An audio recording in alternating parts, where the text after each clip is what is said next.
So, welcome everyone to our fourth Artybird talk, and this is about design, and the questions have been prepared by Andrea Diggle. And you may see familiar faces on the screen here. There's Maggie. Hello. And there's Cheryl.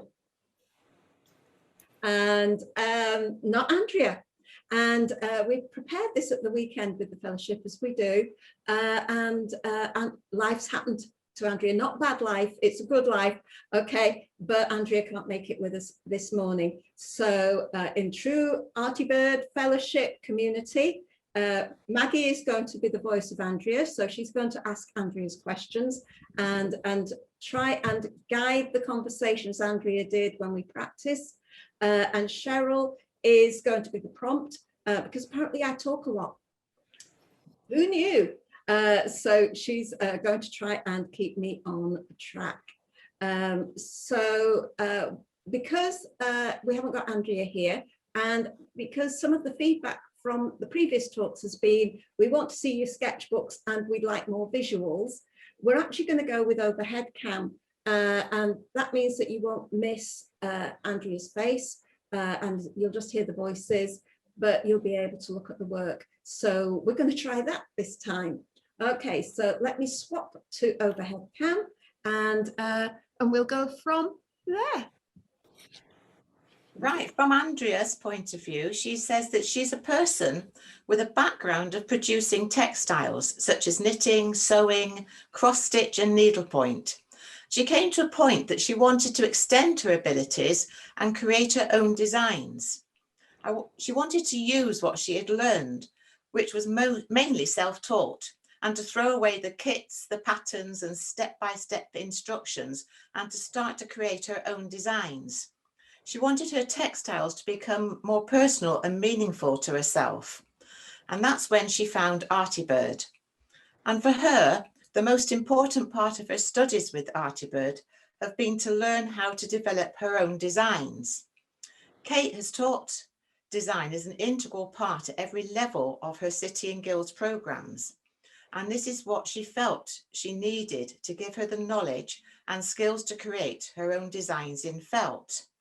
So, Andrea's first question is, Kate, how would you describe your textile art and what types of textiles do you design and create? Thank you. This is one of my finished textiles. It's probably typical of the type of work that I produce, in that I produce it in layers. And there's about 6 layers here where I'm appliquing, stitching, printing, stitching, and building up this story. And that's how I see it. I see it as a narrative, almost like archaeology, that, you know, you go down through the piece and see the story of the piece within it. And recently I discovered that this is called abstract narrative. Abstract in the sense that it's simplified, it's got some sense of representation in there, but it is simplified, and it is the emotion and what I'm trying to say through the piece that is important to me, whether that's a visual connection or whether it's a narrative that I'm trying to form. Right, thank you. And Andrea is wondering whether you always have an end goal in mind when you're designing your work, or does it evolve through an open-ended experimental approach as you are working?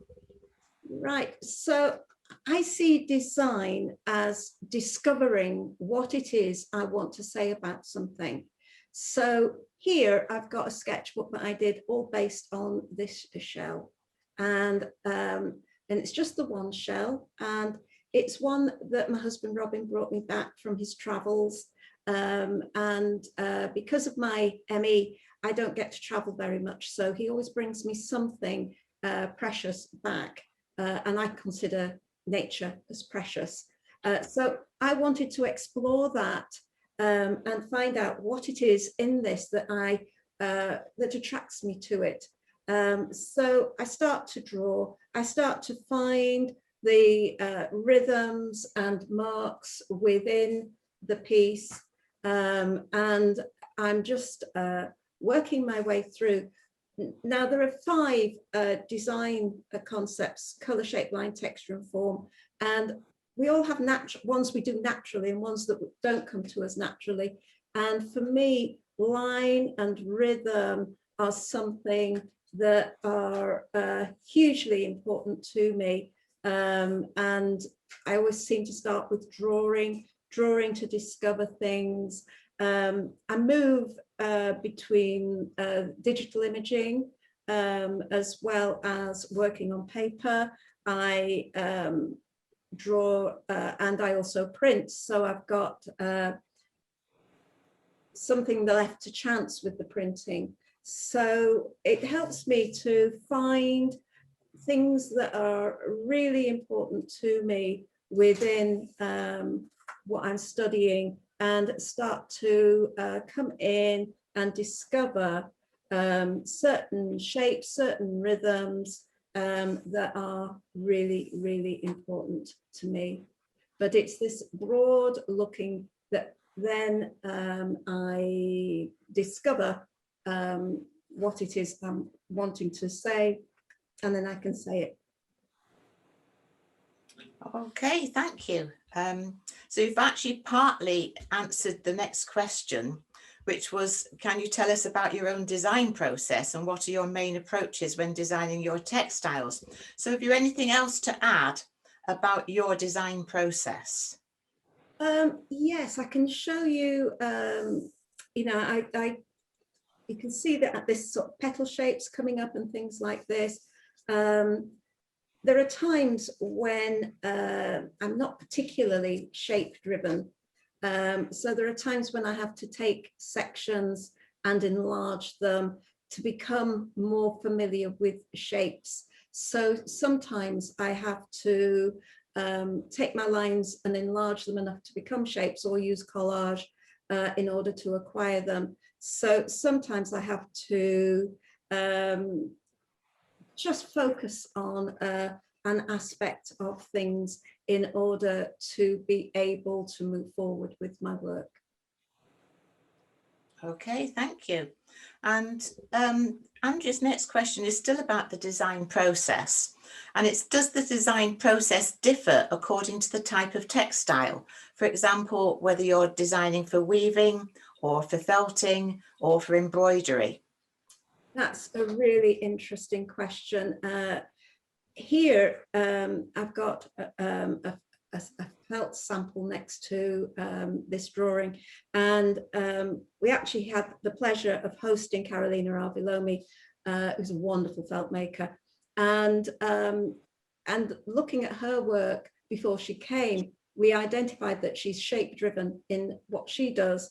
So that's what made me focus on this series of pieces, so that I was ready to be able to come in and work from that. And this is the final piece.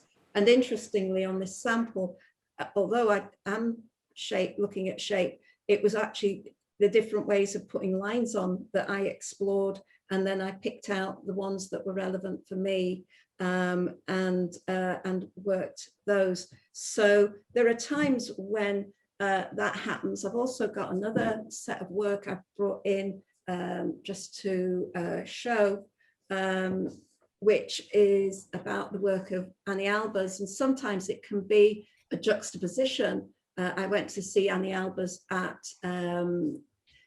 Tate Modern when the exhibition was on. I was also teaching the Open Studio students, and they'd asked for a starting point that was all the same, so that we could look at them. And we looked at water, and we particularly looked at Hokusai, and we looked at his wave, we looked at his waterfall. So I started to draw the same, getting to know it, working my way through it, that same process going on. But what's starting to come out are the verticals and horizontals, and also the tonal as well as the color. And I did my usual putting things into the computer and creating images and finding color palettes and things. And then I started to think about the use of the monotone with the color over the top and how that linked with Annie Alba's work. So I then did some work, particularly looking at squares and stripes, which is the language of weave, and looking at how I can take their colors, looking at the rhythms of the waterfall and how it's falling, the rocks around it, and things, and just working things. And then I started to blend those as guides into the drawings from the images from the previous sketchbook, so that I could start to introduce the warps and the wefts ideas and the blocks. And the structure that Annie Albers creates is through using black and white in different combinations to create like a grayscale, and then putting color across. So I have actually dyed up colors that I've identified. I may have dyed up too much in that I've dyed up from darks to lights in the colors that I want to use, and I've got my accent color there. And Annie Albers seems to do it through crossing over where there's white, where there's black, where there's a gray, by doing 1 and 1, light and dark, 2 and 1, 3 and 1, so that so I might not need all of these, but it was good fun to dye them up and to have them ready to be able to play with them. So I've bought commercial black and white threads, and I'm going to put the warp on, and then I'm going to play with these colors going across. And I've actually got a 16 shaft loom, so because I'm only going to use plain weave, I can have 8 lots of pattern going on, so that I can work these independent of each other. And if you weavers know about colour and weave effect, I will be able to work these independent and put in some vertical stripes, horizontal stripes, by working them in different orders. So it's going to be kind of interesting to explore. And I've reached the point now where I need to throw a warp on and actually start some sampling to see what the ideas I've got can be moved on into further work. But I do tend to find a lot of my work ends up with stitch in it because of the amount of line that I include in what I'm doing. Thank you.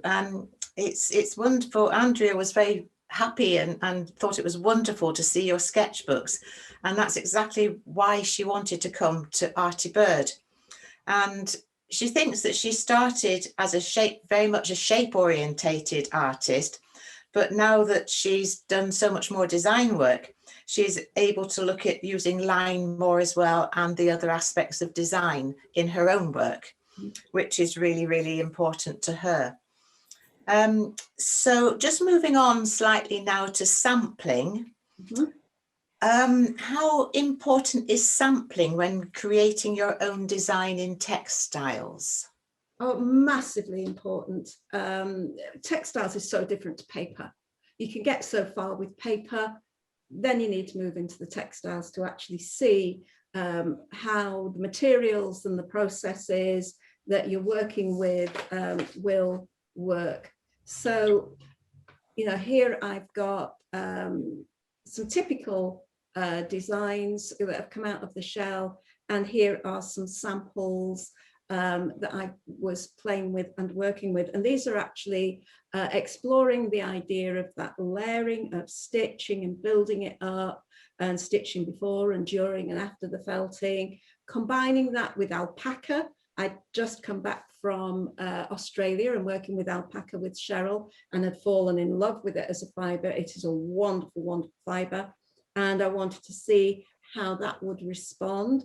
And it does very much so, because it sucks things in far more than wool does. So it you create wonderful surfaces, but they're very much kind of low relief compared with a similar thing on the wall. And then I've applied color towards the end as well. So these are very much me trying to get to know the imagery, trying to get to know the techniques, and eventually I've started to work on,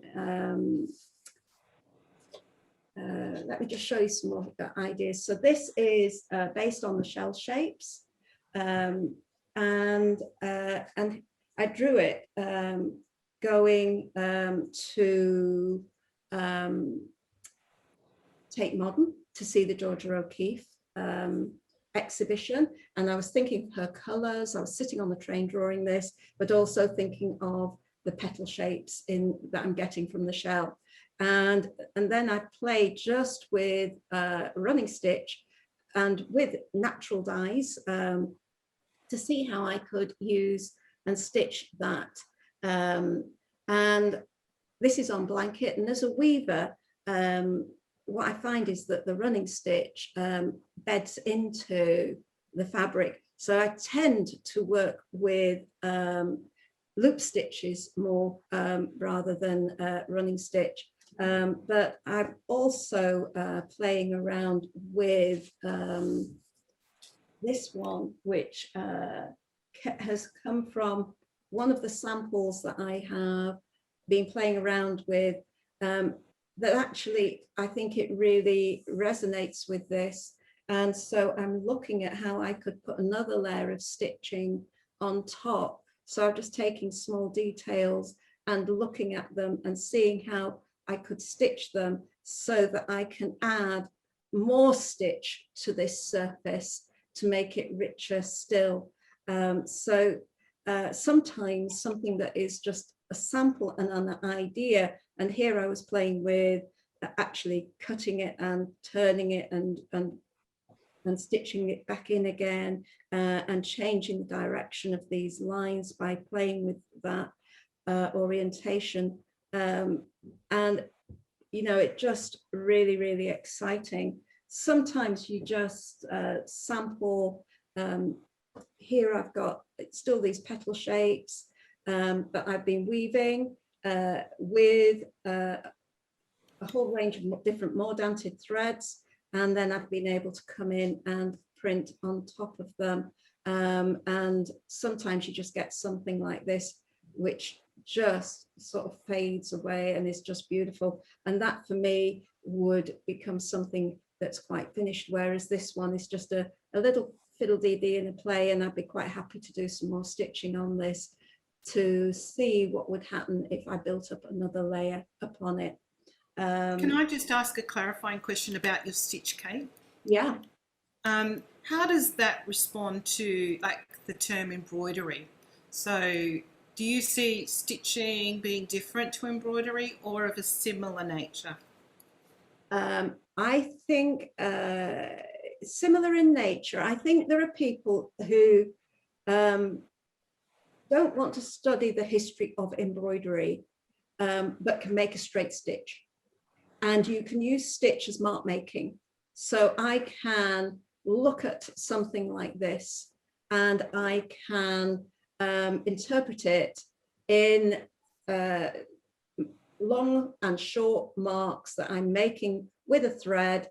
I've put linen in with wool, so I've got a hard and a soft thread together, as well as a dark and a light, so that I'm actually able to play with the qualities of the thread to interpret the wax and the bleach and the ink in there, and you know, some things that are quite hard, some things that are quite soft. So it is that design language that I am using, hard, soft, direction of lines and things, that I am taking the quality of the material and playing with that to see if I can interpret hard versus soft. So for this is stitch. I am stitching, whereas something more like this one I'm actually looking at the history of embroidery here, and I have got couching, I have got combined stitches, I've got cutting and placing and rotating, so I've got insertion stitch. I have, if I find that first page here, traditional Spanish black work. I've got raised and padded. So I am absolutely using the history of embroidery to give me those rhythms and techniques. And I am passionate about that. I love looking at traditional and then reinterpreting it in my work. But that isn't for everybody. So it's, you know, absolutely brilliant for people to just sort of go, okay, let's just look at what we can do with mark making, what we can, how we, you know, thick marks, thin marks, open marks and dense marks, so that, you know, regular, irregular, so that you can start to explore the potential within a stitch, the straight stitch, and see what you can do with it. So you really don't need to have that embroidered background to be able to stitch. But if you want to go further with it, I've used traditional smocking here to gather things and put them on. By knowing these stitches and this history, I can create a really rich surface that people can look at and go, oh, that's black work, that's this, that's that. It connects them with the past, but brings it into the future. And it's kind of exciting. I really like to do that. Thank you, Cheryl. Andrew has actually said, although that's a slightly different thing to what we suggested, I'm pretty certain she would say that's been an inspiration for her, because she does an awful lot of mark making in her work, which she thoroughly enjoys, and she has explored quite a lot of mark making through stitching. And she's guessing that what you've described now is basically sampling for design. And she also mentioned that she was interested in how much time that you have spent in preparing for your weaving, in preparing for any of your full works, in exploring the design to such a great depth. Hundreds and hundreds of hours. Yeah. And I see it as time well spent, because then what I can do is I can start to take a resolved design and produce a resolved piece. And this is work in progress, where I'm bringing together things that I've been looking at in that sampling in order to produce a finished piece. I've got to get this finished for Farfield. So, but yes, and you can see the use of the loop stitches going on here, but also there's insertion and herringbone, there's all sorts going on here as well, and it's been printed 3 times at different layers within the making. Oh, thank you very much. Andrea's next question is moving on slightly from sampling, and she's asking, as an artist, do you design for yourself or others? Oh, now that's a very, very good question, isn't it? I have to say that I would probably say I design for me, but in designing for me, I tell a story, and that story then can resonate with other people. And what you can hear from these talks is that I talk a lot and I share a lot. So as I'm doing my work, I share it. So this series of work we call Trapped, and this is the ice that forms outside of the center here. We have a moat, we have some serious puddles, and in winter those puddles will freeze, and you get these wonderful, wonderful patterns in them. And I lost one of my students, and she was out photographing this. And in the end, all of us were out photographing this. It was so beautiful. But what I realized as I photographed them was that I was outside photographing ice.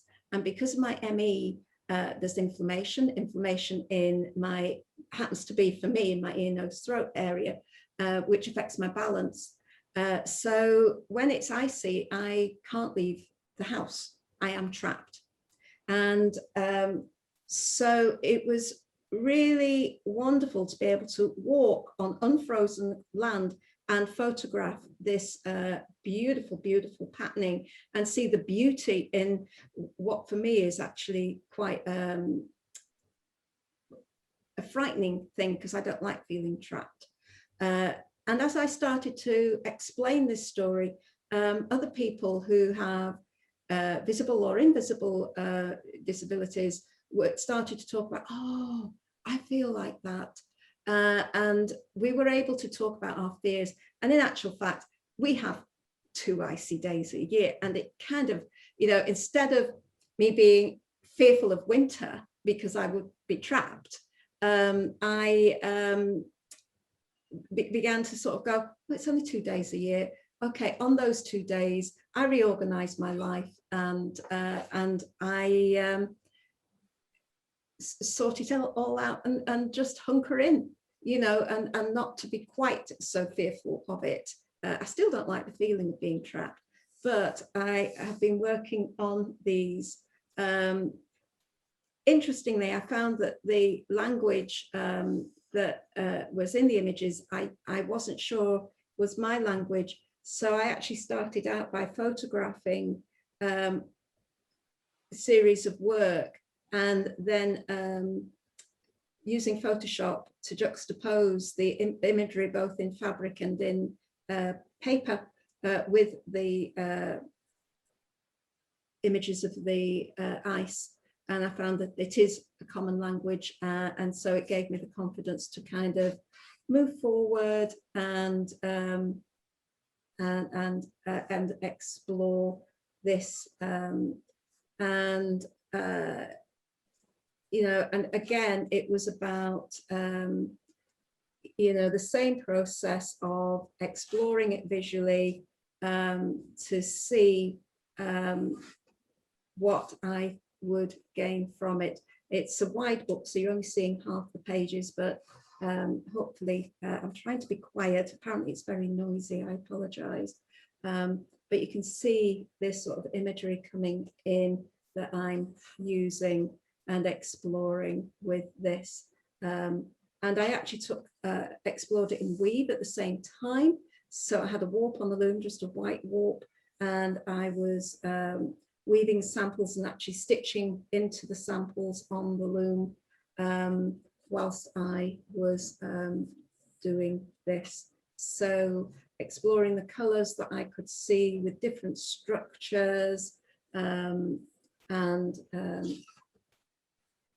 finding the colors within my design work and also within the yarns that I'm looking at.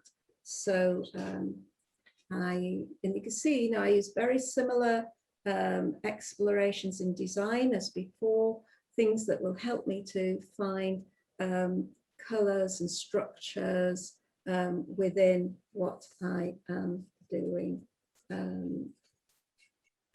Just picked out some that are maybe show it visually a little bit more. And then this was a resolved sample where I brought together I think about 4 of those samples and created this cloth. And later I wove that as a runner, and I actually used that to put the pebbles on that were the starting point.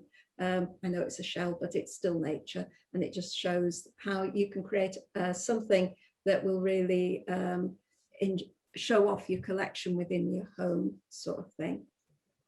So do your designs have to tell a story and to be able to communicate with the audience?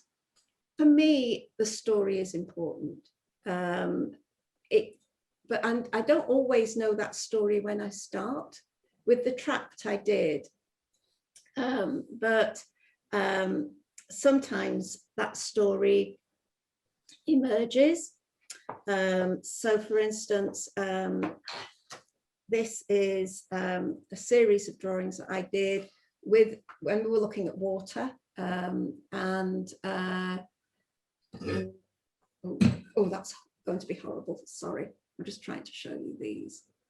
So there were 4 drawings, and I was drawing water, and what I realized as I drew the water is that it's what contains it, what's in it, what's floating in it, what's reflected in it, that that is actually what you're drawing. You don't draw water. And so this series of drawings I had, and it wasn't until later on when I was talking to Cheryl about the fracturing within the country and Brexit, that I started to create Never Spilling a Drop. And it was from not just having the drawings there to be able to use as a resource, but also that observation of what that process is, and how that links to the Buddhist concept of ourselves, our community, and our environment, and how we're all interlinked, and any decision we make has to take all 3 into account, not equally. So it became that sort of imagery that became Never Spilling a Drop. So sometimes the story comes out of the artwork and out of being and being in the moment, as opposed to it being there at the beginning. Other times that story is there at the beginning, and how I tell it emerges through the work that I create. So I've got some pieces from Trapped that I've made that I'll be showing at Farfield. And again, you can very much see within this the sampling that I've done in the past. With those 2, I haven't actually applied any colour, although they're more dented to be able to take colour, but I actually like the non-colour within it, whereas with this one, there's colour integral to the piece.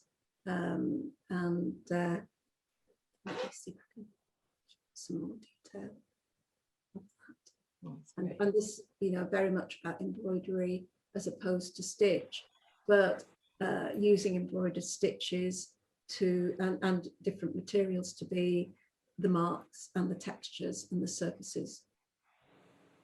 Right, so thanks for that. Andrea then moves on from, whether it's personal to yourself or to your audience, and wonders if you have ever taken on a commission where you were designing for someone else, and if so, how does that affect your design process? I've only ever done one commission. I hated it so much that I never did another, and got here some of the fabrics left over from it. And I mean, these fabrics are actually 30 years old. It was 30 years ago when I did it, and I've never used them again, which kind of shows how much I hated it. And it was somebody who'd bought a flat in London. It was in a Victorian old mental asylum that had been turned into flats, and they had very tall ceilings. They had a mezzanine floor in it with a wrought iron balustrade on it, and he wanted a hanging for that balustrade that he could see looking up from his kitchen, and he wanted it in black, white and red, and he kind of wanted bricks to reflect the bricks that were in there. So he wanted me to create these fabrics that were full of the sort of textures of the kind of industrial space, and then to cut them up and create like a brick wall on a applique with them. So yeah, I did it, but really what I was the hands that made his vision, as opposed to this being about me. And what I realized was that this wasn't how I wanted to make a living. What I wanted to do was to be able to make my own work, and even if that doesn't sell, I don't care. It has to come from me as opposed to somebody else's vision. Okay, thanks very much for that. Andrea now wanted to move on to ask you about influences. And is there a particular artist or designer that has influenced your own designs and work? Oh, can I have more than one, please? She does say yes, yes, because No. you asked that question and she did say yes. I know, which is why I asked it again. So one of the I think, you know, I've talked quite a bit about all of these artists.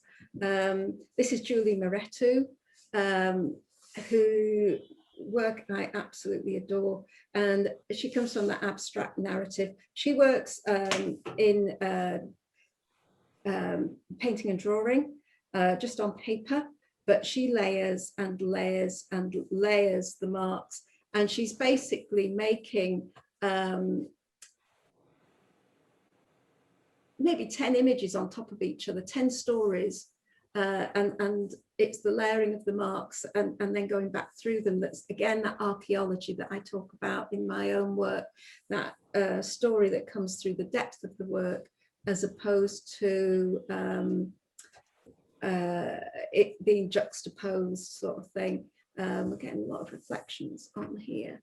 There. Just raise it up. But please have a look at her work. It is so, so beautiful. But it's also very much in response to war, destruction, and issues based. And so very much got that story there as well. So I see a lot of resonance between her work and my own, and I just absolutely adore her work. So Julie Moretu, if you don't know her work, have a look at it. Absolutely beautiful.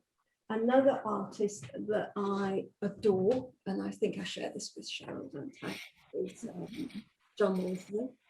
And I came across him in a gallery in Melbourne with Cheryl at my side. And again, I think his work very much fits into that abstract narrative, possibly a little bit more representational than Julie Moretu, but that ability to look sideways and look downwards and juxtapose them together to take that landscape and tell the story of it. And there are areas that are quite open and areas that are quite closed in. What I love about his work is the scale of them. Let me see if I can find one where they're just huge, and you can just see that when that's up in the gallery and it is meters and meters and meters and meters long, and you are just surrounded by that landscape, and I just absolutely adore that. That's being surrounded by the landscape and being immersed in it, and I just think they're absolutely beautiful, beautiful images. So I find him very, very lovely. Another artist who I adore is actually a tapestry weaver, and she is called Gilly Edwards, and she's probably my biggest influence in my own work. And this is a book called Joy, which was a limited edition book, and it actually has a flip book. Isn't that awesome? I love that. I love that. But also she looks at her work, and these are little miniatures, and they're just absolutely stunningly beautiful. And at the end of a week of weaving at the big loom, she takes the yarns that are left over and just weaves a little sample. And then let me find some of her bigger weavings as well. And I just love the way she color blends and the way that she mixes and her threads and creates fabrics. So you know, this is kind of what I'm exploring in my own work at the moment, is how to make colors, how to then use them to actually weave. So she's probably my biggest influence in terms of how to weave. And again, have a look at her. She's on Instagram as opposed to Facebook, a website, but have a look at Julie Edwards. She's fantastic. And then this book, which my husband bought for me, we have a wonderful secondhand bookshop in Carnforth. It's worth coming to Carnforth just for the secondhand bookshop and Artybird. And he bought me this book by Tony Onley, whose work I didn't know. He paints Canada. He paints the landscape in Canada in watercolor, and he flies all over and then lands where he sees something he wants to paint, and then he paints it. And you know, this book signed by Tony Onley. He originates from Isle of Man, so quite local. I like to think of him as quite local. But he just paints, and you know, my work is so busy, it's so noisy, and when I look at his work, I see tranquility and I see silence, and I just absolutely adore that language.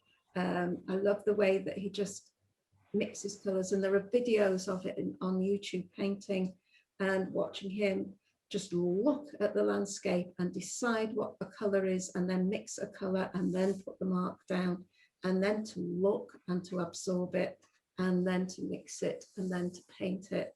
And just that slow meditative approach to the painting. For me, that is something that I want to explore. So I did sort of make a start, and I started just looking at the Leighton Moss work that I'd shown you, and looking at the reeds and the verticals, and I wanted to just start to edit and start to put things down, and you can see that the layering comes in, that narrative comes in, and I am really struggling to start to get that pure edit and bringing it down. So I work in 2 sketchbooks side by side so that things can dry whilst I'm working, and I've started now to be able to get a little bit simpler, a little bit quieter, and to just kind of let those lines speak for themselves.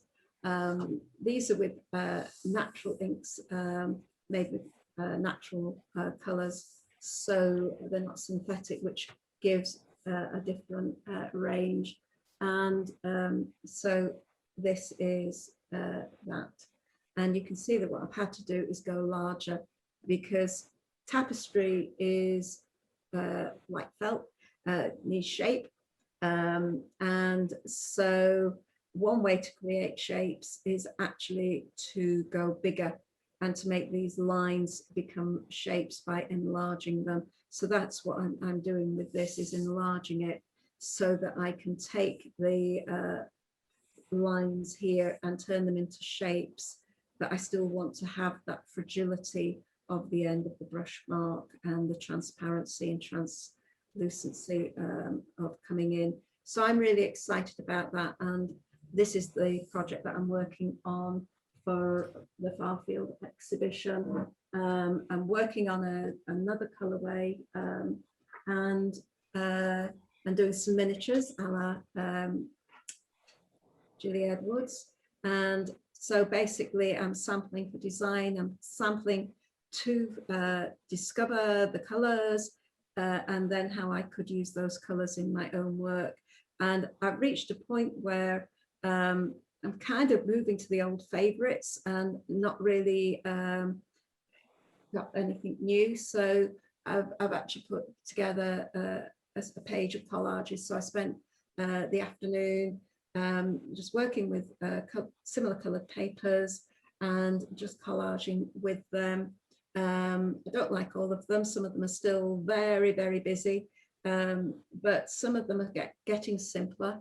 And I will have a go at just weaving them as little miniature tapestries to size, just a little miniature, to see how they will translate and how that language will move forward, and see if I can get simpler and simpler and simpler and still be able to say what I want to be able to say about the nature reserve.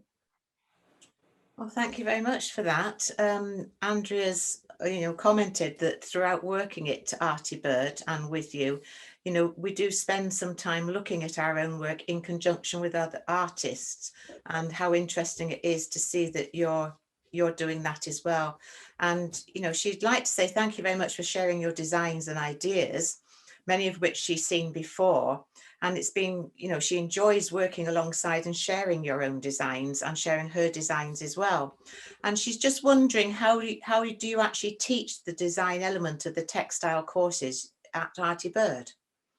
They're completely integral to the programs that we deliver here.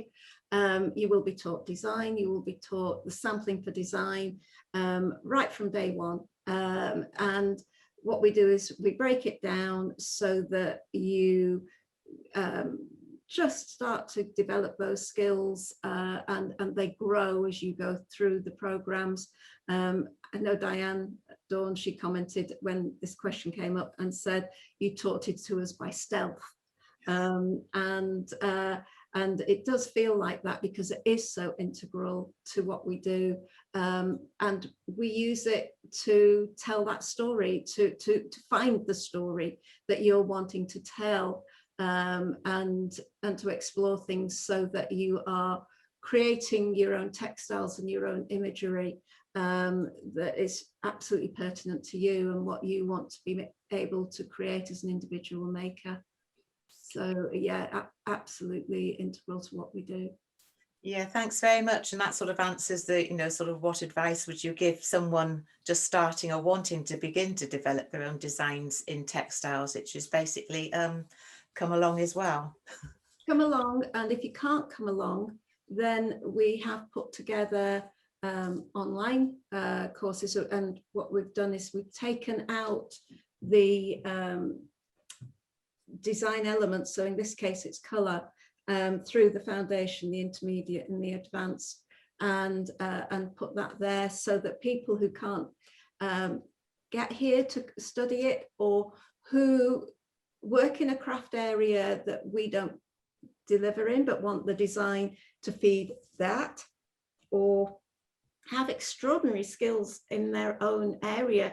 We've got a lot of wonderful guilds who are keeping these heritage crafts going, but they're not sure how to express themselves individually. So we've taken that colour aspect here, and you are encouraged to paint a colour library, build your colour library, and then you're shown how to use that and develop it into your own work. So it's a really brilliant online resource that you can buy into and create and work with. And so please have a look in Learn Worlds at that, because it's brilliantly filmed. Workshop Media came in and filmed it and edited it beautifully. if I wasn't in it, I would want to do it myself. It looks so beautiful. And we're going to build those up so that we're going to record shape this summer, and then we'll go on to line, and we're going to build that up as a resource that people can buy into. We're also, for those who dye or are interested in dyeing their colours, you're going to produce all of these colour charts through dyeing as opposed to through painting. And you can do that in our remote program that we're going to do next year. 1 day a month, we'll do a dye along where you actually create that library for yourself. So again, you'll be able to come in and identify the colours you want, match them, mix them, understand how they've been made so that you can see how the group works together, and you'll be able to go on from them. It's really empowering. It is empowering to learn how to use design. Well, thank you very much. And Andrea's comment on the whole thing is that she's been very surprised how, as an early years teacher, a lot of the activities that she did with the young children are still in her work, sort of making marks and using colour and creating it all together. And that's absolutely fantastic. Andrea's been very thrilled with all the design work completely. And thank you very much. Thank you very much. And I think that just really shows you don't need to be afraid of design. You're coming to play. Can I just ask an extra question there? What sort of, do you have a design that you're particularly proud of, that you're really proud of at hand? Oh, yes. Yeah. And when Andrea set that question, I was, it changed 10 times.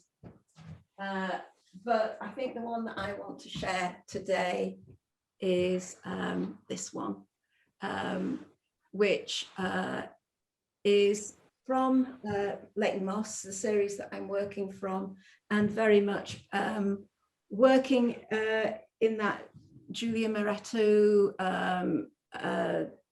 John Wolseley way of that narrative of building up the story in its depth, and creating this, which I absolutely adore. But it's again very busy, very noisy, so I am taking small sections of it and weaving areas that are much quieter, like just drawing the stripes and looking at the color movement either that way or the color movement coming that way. So I'm able to work from it. But yes, I'm really excited by this piece. So is that something you've been spoken about Fairfield quite a lot through the talk? Is that something that you would take to Fairfield, and what actually is Fairfield going to be that you're mentioning? Right, Fairfield Mill is a gallery at Sedbergh in North Yorkshire, and we have a whole college exhibition there this year, but next summer you all the fellowship have got their graduation show there, and you've very kindly invited me to show a body of work alongside of you, which is very generous of you. So I'm working on the Leighton Moss series for that, and this will be one of the pieces that I put in there. I'm working on a tapestry for it as well, and a piece of felt. So yeah, that will be what I would like to put into that exhibition. Cool. And when's actually the Fairfield one this year going to be? What are the dates? Oh, the dates, 15th of July to 12th of September. Oh, so a nice period of time then. Yeah, a couple of months, so people can really come and enjoy it. It's a big space, so you can come there safely, you know, and be spread out. It's not, you know, in terms of the pandemic and things, you don't need to worry about being on top of people. There's a lot of space so that you can come and view and spend time with the amazing work that you've all produced. Great, thank you. Thank you.